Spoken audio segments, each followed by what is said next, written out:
of the member from London Fanshawe who stormed through this House and aggressively accosted many of the members just in the lobby while he was speaking, made a knifing motion toward Conservative staff. What the heck? Does anybody have footage? Can anybody find the footage of this? You know, the Speaker generally does not rule on what is happening in the lobbies, but I think that there are better ways to address those issues. And as I indicated, I think that... I gotta, hold on. I'm gonna try and find this because I want to see it. I'm gonna play it for everybody. Issues that happen here in the House of... Knifing motions towards the Conservatives. That's wild. I gotta see that. The facie case has been put forward. I appreciate the honourable member for Vancouver East also on the same point of privilege. Thank you very much, Madam Speaker. I'm compelled to rise to share this additional information with you, Madam Speaker. With respect to the vote, the day of the vote, in fact, what had happened, of course, is that my colleague, the member from London Fanshawe, did walk up to the Speaker to raise and to register her concern for not being recognized and not being able to do her job. For the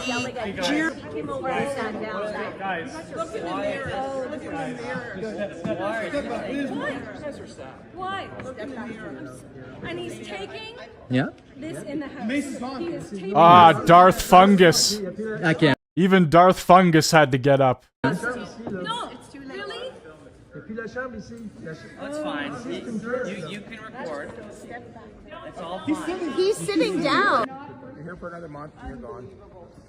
This is my seat. You're right. This is his own seat, and they're telling Right.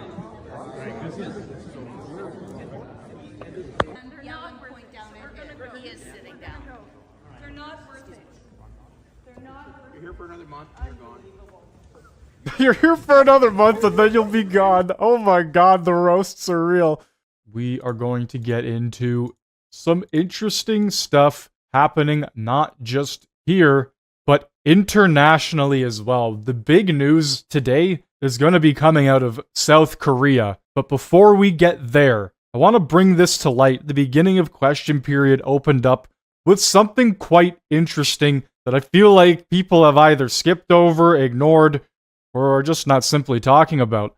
Pierre Poilievre mentioned that Trudeau had sent billions and billions of dollars, according to him, 3.5 billion in total, to fake Brazilian companies or companies that did not actually meet the requirements for these contracts. It's almost another thing around the lines of Randy accepting the indigenous contracts, even though he wasn't indigenous or allegedly. It's kind of on the same level as that. Instead of 50 to 100 million, it's $3.5 billion. Misallocating, misspending Canadian taxpayers' dollars. And Pierre brings it up at the beginning of yesterday's question period, so we're going to briefly go over that. Then we got some other news to get into. Trump made a joke about Canada becoming the 51st state of the United States, and some Liberal MPs, I think, kind of had a meltdown. But let's get into this first. The opposition. More proof today that this weak Prime Minister, has lost control of spending.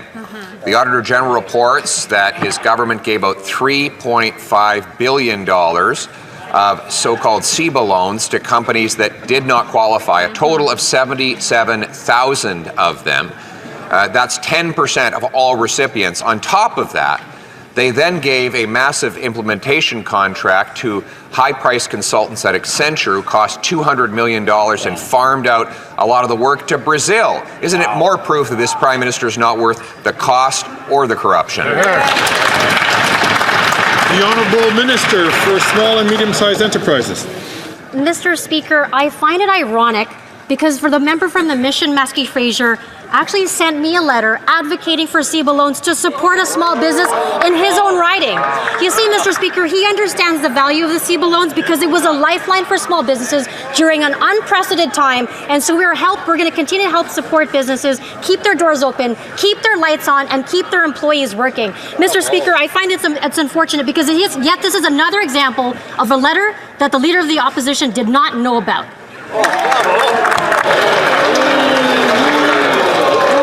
The Honourable Leader of the Opposition. Mr. Speaker, our members champion their constituents who are eligible for assistance.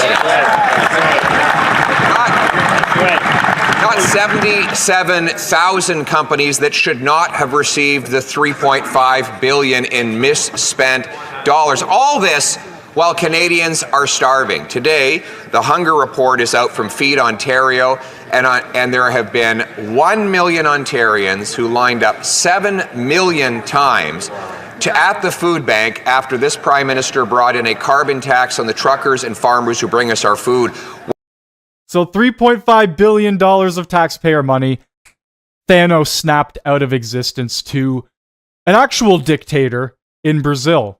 The very same man, the Prime Minister of Brazil, President of Brazil, whatever, who started banning social media. Brazil is a dumpster fire, and we just sent them $3.5 billion. If we get into the next piece of news here, Trump's quip about Canada becoming 51st state was a joke, says minister who was there. Trudeau to brief Poilievre and other party leaders on Mar-a-Lago visit with Trump. These reports are coming out like every few minutes now. All of a sudden, they have all the information on Mar-a-Lago. Everything has come out. All these news organizations are saying essentially the exact same thing. Just while at Mar-a-Lago, Trump told Justin Trudeau that if Canada can't survive without screwing over the US out of over $100 billion per year, then the US should just take over Canada and make it its 51st state. And tonight we're getting some new details about that Trump-Trudeau dinner from two people who were at the table. We are told that when Trudeau told President-elect Trump that new tariffs would kill the Canadian economy, Trump joked to him that if Canada can't survive without ripping off the U.S. to the tune of $100 billion a year, then maybe Canada should become the 51st state and Trudeau could become its governor. Brett. Quite obviously a joke, but some people are taking it directly to heart. Trump joke on Canada becoming U.S. 51st state was silly talk, in quotations, says ministers of Trudeau, or ministers that were there at the table. Trump has a lot to fix in the United States as it is. Inheriting a whole country with its own issues is not something that I think he would be able to take on top of the fact of fixing the United States. It's just not viable. It would also cause a lot of issues. I think that would cause quite a bit of issues, not just domestically here, but there and internationally. It's not going to happen. Everybody needs to just take a chill pill. The next piece of news here, Canada signs new trade agreement with Indonesia amid Trump tariff threat. The only reason I want to play this video is because a certain individual who was linked to a quote-unquote foreign interference case, allegedly, is still working as a very high-ranking official in the Trudeau government. Canada's Trade Minister, Mary Ng, has announced a new trade agreement with Indonesia that she says will foster bilateral trade between the two countries. So look, the whole reason I am bringing this up is, yes, specifically because of Mary Ng. Trudeau threatened the Conservatives during question period, saying he has a list of Tories vulnerable to or engaged in foreign interference, foreign meddling. This was last month. He used it time and time again as a threat. They don't use the list anymore, but they push for Pierre Poilievre to get his security clearance. Then we had also, a week or so after, 4 parliamentarians that were named within this case of foreign interference, one of them being Mary Ng. It seems like this entire issue has just been swept under the rug completely. It looked like it was just some sort of card to play to possibly scare the Conservatives, which did not end up working at all. So my question right now is, what the hell is going on? Where is this list of individuals that Trudeau threatened, and did it even exist in the first place? Was it simply just there to scare the Conservatives? Is Mary Ng actually involved in foreign interference? I don't know. She seems to be... Ng has announced a new trade agreement with Indonesia. She seems to be doing that. So the corruption clearly continues further, and this was just pushed in the closet with the many other skeletons, or it was all bullshit and it was all fake to begin with. International news that is going on as we speak. Summary of the crazy events in South Korea. The president of South Korea expected an impeachment from the opposition. To prevent that, he declared martial law banning all political activity. The Korean army came and closed off the parliament to prevent MPs to come in and vote. Korean MPs climbed over the fence and made their way to the parliament, breaching the block. The special forces tried to swarm the parliament to stop the political activity. Parliament was able to vote. They voted unanimously to lift martial law and lift all restrictions. The army not know what to do first, decide to abide by parliament and left. The South Korean president is expected to be arrested and impeached according to media reports. The opposition and the people won by sneaking into parliament and voting. The military was like, well, they passed the legislation. I guess we gotta go home, guys. I don't know how much of it I am going to be able to show. Wow, that is quite the rifle that man was holding. Yeah, just pure chaos in Korea. They are saying that martial law will be lifted in the National Assembly. For now, I'm assuming that's what that says. Unanimously was passed. Guys, what an insane, I guess 24, not even 24 hours. This is literally like 5 hours ago or so. Like, this has happened pretty recently. Very, very recently. Yes, that was a scar. Yes, it was. It was a very nice looking one, too.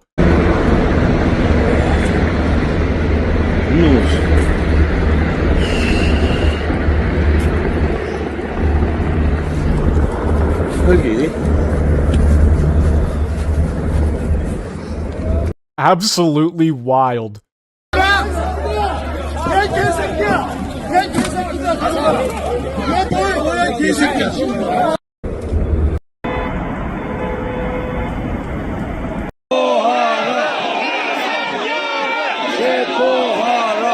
Protests, I would assume, had broken out, obviously, in South Korea, with citizens calling for the arrest of their president, Yoon Suk-yeol. I have no idea if I pronounced that right, and I apologize if I did not. I definitely did not.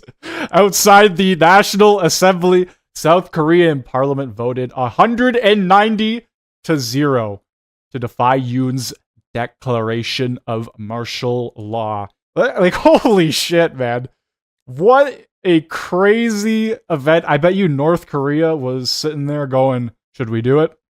Should we just pull into South Korean Parliament? They're in full chaos right now. Absolutely insane. Question period. The Honourable Leader of the Opposition. Mr. Speaker, whatever we may think of Mr. Trump's tariff threats, whether we think they are negotiating cards or a real plan, either way, we can focus on what we can control. But the Prime Minister has lost control. He has lost control of the border. He has lost control of immigration. He has lost control of spending. And Canadians are suffering through this difficult time. Will the Prime Minister reverse his decisions to repair what he has broken? The Right Honourable Prime Minister. Mr. Speaker, when I spoke with President-elect Trump last week, I told him that we and the U.S. work well together to meet the major challenges facing our citizens, whether by stimulating economic development, whether by protecting our borders, whether it be by protecting our citizens from the impact of fentanyl and other hard drugs. We will always be there to work together, and I reassure the President-elect of that. On this side of the House, we will continue to invest in Canadians and be there to support people during difficult times. For example, with the tax rebate we're offering over the next few weeks, a tax rebate the Conservatives voted against. The Honourable Leader of the Opposition. Mr. Speaker, this Prime Minister gave some gifts to President Trump, doubling our debt, increasing taxes. The red tape that is preventing natural resources projects from going forward. This has pushed $500 billion net dollars of Canadian investment to the U.S. and has created American jobs. Meanwhile, Canadians' net income, which used to be equivalent to the Americans' income, is now $20,000 less. Will the Prime Minister reverse his destructive policies and fix what is broken? The Right Honourable Prime Minister. Mr. Speaker, if the Leader of the Opposition really cared about the well-being of Canadians, he would not have opposed the tax holiday we're giving Canadians over the next few months. He would not have stood against investing in school lunch programs for 400,000 additional children throughout the country. He would not have opposed dental care, which has delivered services as of today to more than 1 million Canadians. On the contrary, Mr. Speaker, the Leader of the Opposition only wishes to instrumentalize and benefit from the difficulties facing Canadians, rather than trying to fix these problems like we are. The Honourable Leader of the Opposition. Mr. Speaker, whether one thinks that President Trump's tariff threats are a negotiating tactic or a real plan, what we do know is what we can control. And the Prime Minister has lost control of everything. He's lost control of the borders, lost control of immigration, lost control of spending and the deficit, lost control of inflation and housing costs, lost control of his own caucus. This has put Canada in an unbearably weak position. Mr. Speaker, will the Prime Minister reverse all the damage he's done, or will he just call a carbon tax election so we can do it for him? The Right Honourable Prime Minister. I think the Leader of the Opposition needs to reflect carefully on whether he really wants to amplify the erroneous narratives that the Americans are putting forward around, for example, our border, when less than 1% of migrants coming into the United States irregularly come from Canada, where 0.2% of fentanyl coming into the United States comes from Canada. These are things that we would all do well to stand up and say, yes, there's things we can and are working on together at our border, but amplifying these broken narratives is simply not responsible leadership. The Honourable Leader of the Opposition. Breaking things is not responsible, Mr. Speaker, and that's what he's been doing for 9 years. My job is not to cover that up for him. In fact, he's broken our economy. He's doubled the cost of housing, doubled the national debt, doubled trouble across our economy with higher taxes on working Canadians. He's in the process of raising taxes on investment and energy right now, while an American incoming president wants to take our jobs and our businesses. It's understandable why President Trump wants Canadian jobs to go south, but why does this Prime Minister want to help him do it? The Right Honourable Prime Minister. Mr. Speaker, we recognize that Canadians are facing challenging moments, which is why we are stepping up to deliver for them, whether it's by delivering a tax break over the next few months that the Conservatives are totally opposed to, whether it's by delivering a national school food program that is already helping thousands of Canadians across the country that the Conservatives oppose, whether it's delivering dental care that's making a real difference in the lives of over 1 million Canadians that the Conservatives not just opposed but did everything they could do to scuttle. Mr. Speaker, the Conservative leader just wants to exploit the challenges Canadians are facing while we will solve them. That's right. You've created the challenges we're facing. Mr. Speaker, he created all of those problems. And a food program that hasn't served a single meal. Look, I'm running for PM. Call me Pierre Poilievre. Tax cut on a bag of potato chips will not fix what he broke, especially considering that his next plan is to quadruple the carbon tax to 61 cents a litre. You can just picture President Trump calling our businesses, encouraging them to leave Canada and set up south of the border where there is no carbon tax and where other taxes are falling. Again, it's clear why the incoming American president wants to take our jobs. Why does this Prime Minister keep helping him do it? The Right Honourable Prime Minister.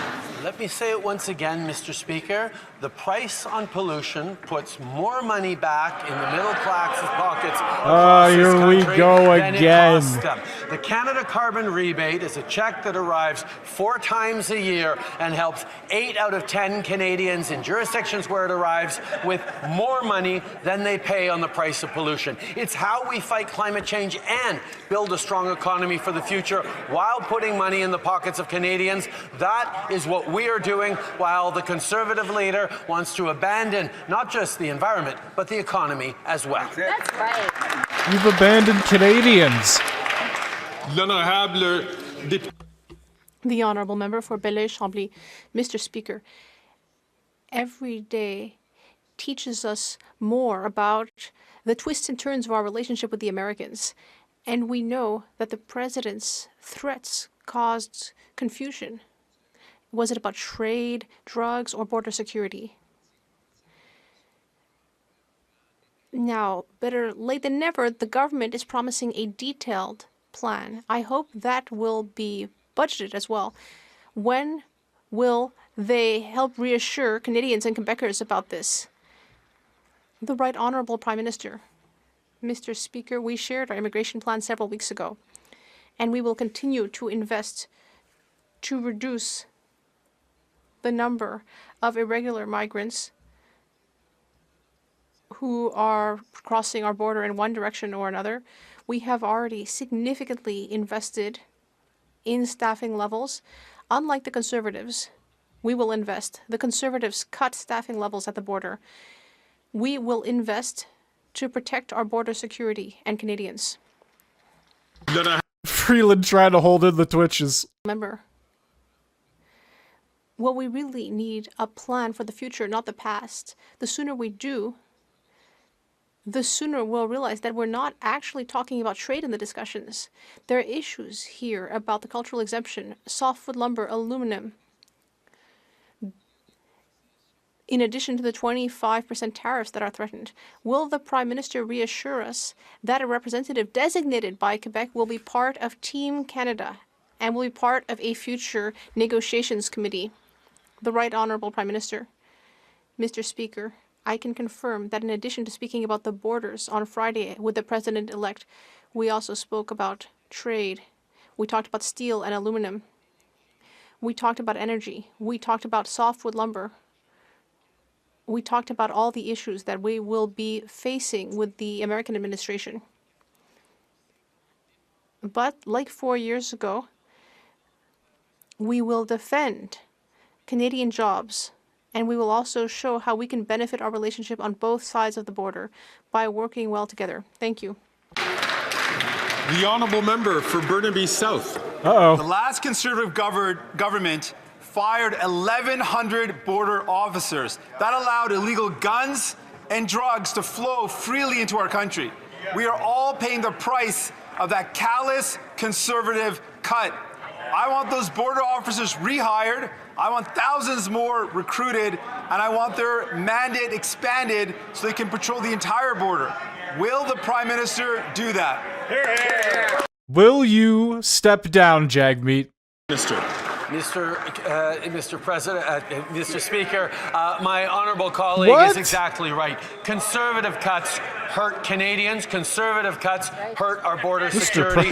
Conservative cuts just hurt the Canadian economy. That is why it is so bewildering to see the Conservative leader continuing to stand up in cuts for dental care, cuts on housing investments, cuts for the kinds of services and benefits that Canadians need, whether it's a tax break for the next few months months or school food programs. The Conservatives only know how to cut. That's not how Canadians prosper. Maybe Chrystia Freeland is the other Randy. Maybe she is Cocaine Randy. Speaker. L'honorable député de Burnaby-Sud. Prime Minister's inaction allow those Conservative cuts to continue to hurt Canadians. Il faut embaucher. We need to hire thousands of agents at the border, and we need to keep good Canadian jobs. Donald Trump has said that he wants to balance his budget thanks to tariffs, so he will destroy Canadian lives to cover the American deficit. It's completely inappropriate, and the Prime Minister should be clear about that. Why did the Prime Minister come back from his dinner at Mar-a-Lago with empty hands? The Right Honourable Prime Minister. Mr. Speaker, indeed, the Conservative cuts at the border have harmed Canada. And that is why we are continuing to invest, and we will be there to invest even more to protect our borders. We have already taken several measures over the last few years to reduce the number of irregular arrivals, to protect our borders from American weapons and drugs. We know there is still more to do, and we will do that in partnership with the American administration, with whom we share these security priorities. The honourable member for Stormont Dundas, South Glengarry. Despite 25% tariffs threatening to kill Canadian jobs and crush the economy, the Liberals have created border disorder between Canada and the United States. Yesterday, the Minister of Public Safety said that bolstering the power of CBSA to secure our borders is, quote, not a priority. After 9 years, this hands-off approach is no surprise. There's 500,000 illegal people here in Canada. Unprocessed asylum claimants are up 2,500%, and they think 3 million temporary residents are going to leave voluntarily when their visa expires. Where is the Canada First plan to fix the border disorder? Yeah.